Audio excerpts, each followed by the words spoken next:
এবং দেখেন হলুদ রস কিন্তু নেই, আছে কি সাদা রস। কেন হয়েছিল এটা এবার দেখেন।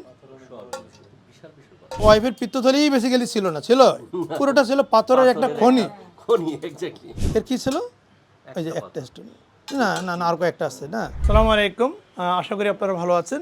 আলহামদুলিল্লাহ, আমি এইমাত্র 6 জন রোগীর পিত্তথলি পাথরের ল্যাপারোস্কোপিক অপারেশন শেষ করলাম, অর্থাৎ পেট ছিদ্র করে পিত্তথলিটাকে বের করে নিয়ে আসছি। প্রত্যেকটা অপারেশনই অত্যন্ত সুন্দরভাবে শেষ হয়েছে। তবে যে মেসেজটি দিতে চাই যে পিত্তথলি পাথর হলে পাথরের দুই ধরনের উপসর্গ থাকে। একটা হচ্ছে পাথরের নিজস্ব উপসর্গ। আমরা যেটা বলি যে যখন পাথরের নিজস্ব উপসর্গ দেখা দিবে তখন আপনারা অপারেশনটা করিয়ে নেবেন।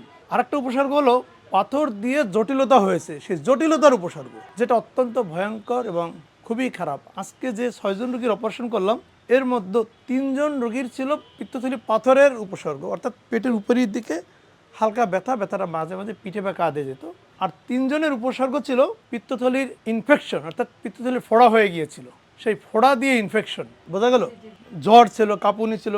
যদি আমি বলি উদাহরণস্বরূপ, যদি আমি এই 6 জন রোগীর মধ্যে একজনের কথা বলি, রওশনারা, কালকে রাতেই আমি দেখেছি 5 দিন ধরে ওনার পেটে প্রচণ্ড ব্যথা, জ্বর, বমি। আমি হাত দিয়ে দেখলাম উনি রোগী লাফ দিয়ে উঠে গেছে, অর্থাৎ পিত্তথলির ভিতরে পুজ হয়ে গেছে।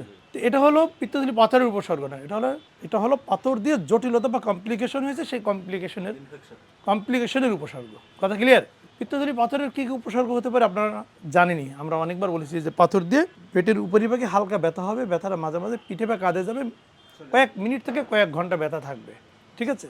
বিশেষ করে তৈলাক্ত খাবার খাওয়ার পরে ব্যথাটা বেশি হয় বা বেশি বোঝা যায়। আর এই ব্যথা অবস্থায়ও বা উপসর্গ থাকা অবস্থায় যদি অপারেশন করে না নেওয়া হয় তখন হয় জটিলতা। কী হয়? পিত্তথলি পাথর যদি সাইজে বড় হয় তখন থলিতে পাথর আটকে গিয়ে পিত্তথলিটা পেকে যায়, অনেক সময় গ্যাংগ্রিন বা পচে যায়, ফেটে যায়। আবার যদি পাথরের সাইজ ছোট হয়, থলির সাথে যেহেতু নালীর সংযোগ আছে, পাথর থলি থেকে নালীতে চলে গিয়ে জন্ডিস তৈরি করে, এবং সেক্ষেত্রে 2 জায়গা পাথর হবে। থলিতে তো আছেই, আবার নালীতে। চিকিৎসাও 2টা, থলির এবং নালীর। পাথর আরও নিচের দিকে নেমে গিয়ে প্যানক্রিয়াটাইটিস করে, যেটা অত্যন্ত জটিল। রোগীকে খুব দ্রুত হসপিটালে ভর্তি করতে হয়। আমরা এই প্যানক্রিয়াটাইটিসের রোগী বেশি পেয়ে থাকি ইয়াং ফিমেলদের ক্ষেত্রে। কারণ হলো ওনাদের ছোটো ছোটো বাচ্চা থাকে অনেকের ক্ষেত্রে।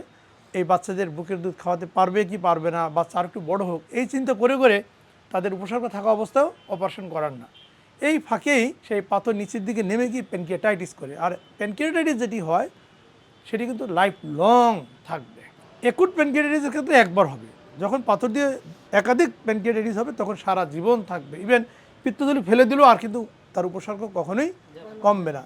আমরা অনেক রোগী এমন পেয়ে থাকি যে বলে যে স্যার আমার তো পাথরের সমস্যা ছিল, ব্যথা ছিল, অপারেশন করা হয়েছে কিন্তু ব্যথা তো কমেনি। এর কারণ হলো ওটাই, ওই পাথর দিয়ে ওই সময়ই রোগীর প্যানক্রিয়াটাইটিস হয়েছিল। তো এই রোগীর তো আপনার অপারেশন করলেও ব্যথা কমবে না, ও প্যানক্রিয়াটাইটিসের পেন সারা জীবন থেকে যাবে। ক্লিয়ার? এই জন্য আপনাদের মাধ্যমেই আমি মেসেজ দিতে চাই, যারা এই ভিডিওটি দেখছেন, পিত্তথলি পাথরের নিজস্ব যখন উপসর্গ হবে তখন আপনারা অপারেশন করিয়ে নেবেন। কখনো জটিলতার জন্য অপেক্ষা করবেন না, কারণ জটিলতা যে কত ভয়ঙ্কর হতে পারে। ইভেন রুগীকে হসপিটালে ভর্তি করে আইসিইউতে নেওয়া লাগে, ইভেন অনেক রুগী এক্সপায়ারও করে। এই বর্তমানে এই আধুনিক যুগেও পিত্তথলির পাথর দিয়ে অনেক রুগীকে আমি মারা যেতে দেখেছি। সেই জন্য ওই পর্যায়ে যেতে দিবেন না। আমি এক এক করে এখন রোগীদেরকে একটু দেখাবো। আর আমাদের এই পোস্ট অপারেটিভ কাউন্সিলিংয়ের মূল উদ্দেশ্য হচ্ছে যে আপনারা আগে কি জানতেন আর এখন আমরা অপারেশনকালীন কি পেলাম সেটি বলার জন্য। এর পাশাপাশি এখানেই শেষ নয়, এই অপারেশনগুলো আমি কিভাবে করেছি এটার আবার ভিডিও আছে, প্রত্যেকে ভিডিওটা সংরক্ষণ করবেন, সেটি খুবই গুরুত্বপূর্ণ। পরবর্তীতে যখন কোনো চিকিৎসা প্রয়োজন হয়, ইভেন অন্য কোনো রোগের, তখনও কিন্তু ওই ভিডিওটা কাজে লাগে। যেমন লিভারটা কেমন ছিল, পেটের ভিতরটা কেমন ছিল। এই যে ল্যাপারোস্কোপিক যে পেটের ভিতরটা দেখা হয়, এটা পেটের সিটি স্ক্যান, এমআরআই, অন্য যে কোনো পরীক্ষা থেকে বেটার, সবচেয়ে বেস্ট ভিজুয়ালাইজেশন। ক্লিয়ার? এক একজন করে একটু যদি দেখাই তাহলে বোঝা যাবে যে কার কি সমস্যা ছিল। ঠিক আছে? আচ্ছা, দেখবেন এই যে রুশিয়ার যে পিত্তথলিটা আমি দেখছি যে পিত্তথলি এবং নালীর সংযোগস্থলে একটা স্টোন বা পাথর আটকে গিয়ে নালী থেকে থলিতে পিত্তরসের আসা যাওয়াটা বন্ধ হয়ে গিয়েছিল। এর ফলে পিত্তথলিতে থাকা পিত্তরস সাধারণত কী কালার হয়? হলুদ কালার। দেখবেন যে এই রসটা হলুদ আর নেই, সাদা হয়ে গেছে। বেসিক্যালি এই পিত্তথলি নন ফাংশনিং ছিল, কোনো কাজই করতেছিল না আমার শরীরে, শুধু ব্যথা তৈরি করতো। আর একটা পর্যায়ে গিয়ে পুরো রস আসা যাওয়া বন্ধ হয়ে গিয়েছিল। এর ফলে ভিতরে মিউকোসিল হয়ে গিয়েছিল।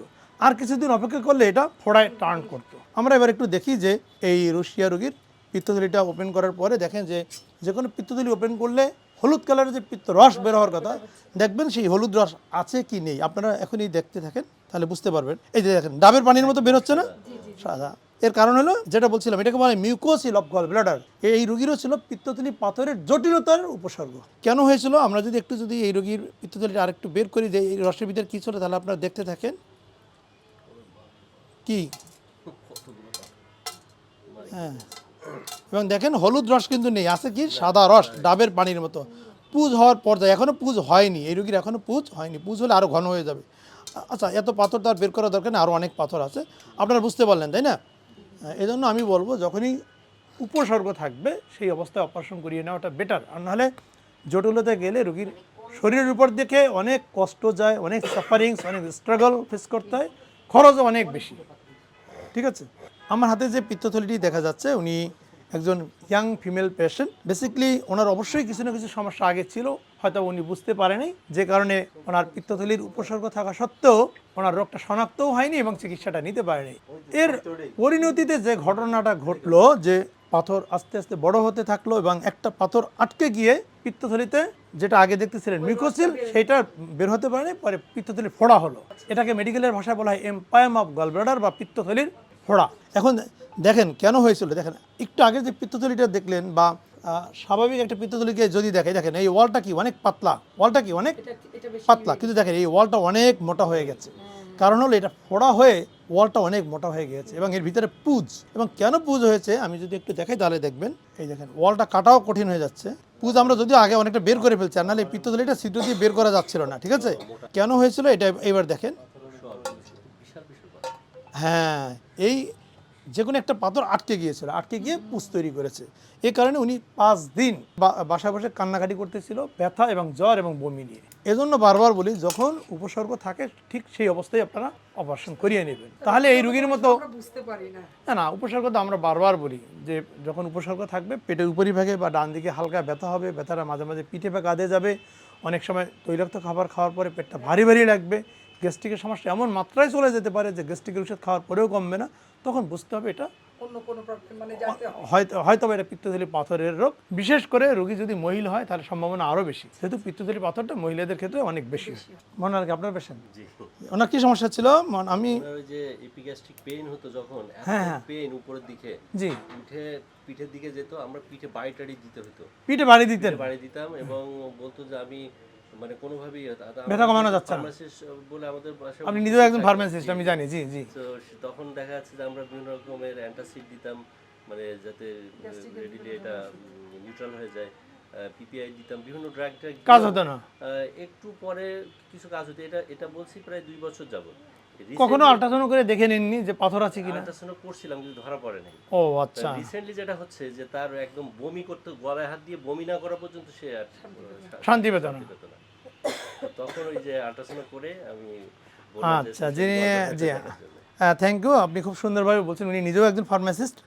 আমরা এবার ওনার ওয়াইফের পিত্তথলিটা একটু ওপেন করে দেখি যে যেটা বলছিল যে পেটে এবং পিঠে ব্যথা হতো এবং পিঠে মাঝে মাঝে আঘাত করা লাগতো ব্যথাটা কমানোর জন্য, এবং একটা পর্যায়ে গিয়ে বমি হতো এবং আঙ্গুল দিয়ে বমি করতে হতো। এই রোগীর পিত্তথলিতে কী ছিল এটা আমরা এবার একটু দেখব। ঠিক আছে, যে রোগীর কথা আপনারা এতক্ষণ শুনতেছিলেন, ফার্মাসিস্টের ওয়াইফ, যে পেটে এবং পিঠে দুই দিকেই ব্যথা ছিল।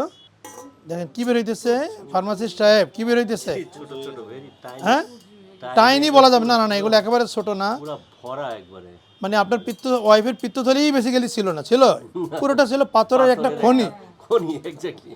বিল্ডিং বানাইছেন, বাসা বানাইছেন, আপনি এটা দিয়ে যে কোনো একটা বা দুইটা রুম বানাইতে পারবেন না? না, তা বানানো যাবে, যাবে যাবে নিশ্চিত। নিশ্চিত। আরও আছে পাথর, এইগুলো আমি বের করলে আরও মানে 10 মিনিট ধরে বের করা যাবে। ভরে গেছে একবারে ট্রেটা। আলহামদুলিল্লাহ আমরা খুবই সুন্দরভাবে অপারেশনটা শেষ করেছি। হ্যাঁ, খুবই চমৎকারভাবে অপারেশন শেষ করেছি। পিত্তথলি পচাই তো নিয়ে আসে, যাদের বলা হয়েছে ভিডিওগুলো নিয়ে যাবে না। তাহলে যে কোনো পিত্তথলি কাটলে কী বের হবে? সাধারণত পিত্ত রস, তাই না? রস বাদে কিন্তু আর কিছুই থাকার কথা না, কিছুই। এই যে দেখছেন রস, এতক্ষণ যেগুলো কাটলাম ঠিক এই একই রকম রস বের হয়নি। এর কী ছিল? ওই যে একটা স্টোন, না না না আর কয়েকটা আছে না, 3টা পাথর, বাট রসের কালারটা ভালো আছে। হ্যাঁ জি জি, খুবই সুন্দরভাবে ওনার অপারেশন শেষ হয়েছে ইনশাল্লাহ। অপারেশন থেকে শুরু করে 6 ঘন্টা পরে বাসায় যেতে পারবে, 6 ঘন্টা পরে বাসায় যেতে পারবে এক্সেপ্ট রসনারা। ঠিক আছে, সর্বশেষ ওনার নাম কি? হ্যাঁ হ্যাঁ, এইগুলো আস্তে আস্তে বড় হইতো, খুব যে বড় পাথর আমি দেখছি না। এই যে দেখছেন না, এই যেগুলো দেখা যাচ্ছে এগুলোই হচ্ছে তার গলব্লাডারটা ছোট থাকার কারণ এটাই। এই যে ছোট ছোট স্টোন দেখা যাচ্ছে। কারণ এইখানে আর কয়েকটা দেখা যাচ্ছে, দেখছেন না? আছে, প্রত্যেকের ক্ষেত্রে এক এক রকম। মানে দেখেন ওনার এত ছোট স্টোন, সেটা উপসর্গ তৈরি করছে। আবার অনেকের ক্ষেত্রে একজনে বলতেছিল অনেক বড় বড় পাথর, কোনো উপসর্গ তেমন নেই। ছিলই না স্যার, ওই যে প্রথমে যেটা কাটলেন তা দ্যাট মিনস পাথরের সাইজ বা সংখ্যা এটা উপসর্গ উপরে খুব বেশি ডিপেন্ড করে না আসলে। সবাইকে অসংখ্য ধন্যবাদ। নেক্সট যে পরামর্শ, অপারেশন যার যখন শেষ হলো তার 6 ঘন্টা পরে মুখে একটু একটু করে খাবার শুরু করবে। তবে নর্মাল পানি দিয়ে, ঠিক আছে, বা ডাবের পানি, যা ইচ্ছা কোনো পানি, লিকুইড দিয়ে, লিকুইড খাওয়ার পরে যদি সমস্যা না হয়, সাধারণত সমস্যা হওয়ার কথা না। অনেকের হয় কি, যেহেতু ঘুমের ওষুধ দেওয়া থাকে একটু বেশি মাত্রায়, একটু ভমিটিংয়ের টেন্ডেন্সি থাকে। যদি ভমিটিংয়ের টেন্ডেন্সি থাকে তাহলে খাবার আর একটু অপেক্ষা করতে হবে, ঠিক আছে। যদি ভমিটিংয়ের সমস্যা না থাকে তা 2 ঘন্টা পরেই সেমি সলিড অর্থাৎ জাউ, সুজি, হ্যাঁ, এগুলো দিতে হবে। তার 5-6 ঘন্টা পরে রোগী স্বাভাবিক খাবার শুরু করবে। আর নেক্সট 7 ডেজ অতিরিক্ত তৈলাক্ত খাবার, যেমন খাসির মাংস, গরুর মাংস, পোলাও, কোরমা, বিরিয়ানি, তেহেরি, ডিমের কুসুম, এগুলো খাবে না। এবং ডুবো তেলে তৈরি করা খাবে না। কম ঝাল মশলা দিয়ে শাক সবজি, মাছ, মুরগি খেতে পারবে। বেশি করে পানি খাবে। আর যে মেডিসিনগুলো দেওয়া থাকবে সেই মেডিসিনগুলো খাবে। রোগীদের বাড়ির পাশে যে কোনো একটা স্থানীয় ক্লিনিক থেকে 7 দিন পরে ছোটো ছোটো একটা স্টিচ দেওয়া আছে, কাটিয়ে নেবে। স্টিচের উপরে একটা মাইক্রোপোর দেওয়া আছে। অনেকের হয় কি, ওই মাইক্রোপোরের জন্য শরীরটা চুলকায়, কাটা জায়গাটা। যদি কারো এরকম ক্লেম থাকে চুলকায়, মাইক্রোপোরটা খুলে ফেলবে, ওটা রাখার কোনো দরকার নেই। ক্লিয়ার?